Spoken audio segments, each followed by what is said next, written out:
Hey Japet, let's play billiards. I don't know, man. I have pending schoolwork to finish. Oh, come on, you can do that later. Well, besides, schoolwork are no fun. If you want with me, I will get mad at you. I'll think about it.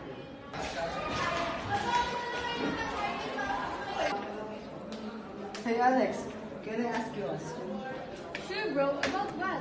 Aaron invited me to play billiards with him, and I said that he will get mad if I want to join him.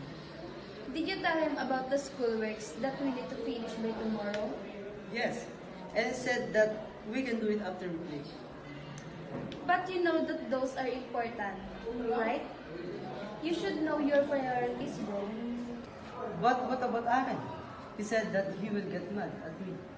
Just explain it to him calmly. He's also our friend. For sure, he will understand.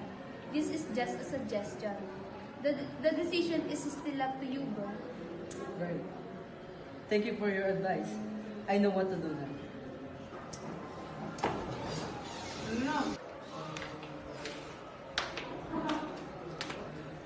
So, have you decided? Yes. And I'm sorry if I won't go with you, bro.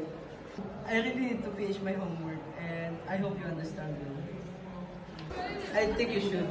After we finish our homework, we will play billiards. I promise. Hey, thanks bro. Now let's go to finish my homework. Let's go.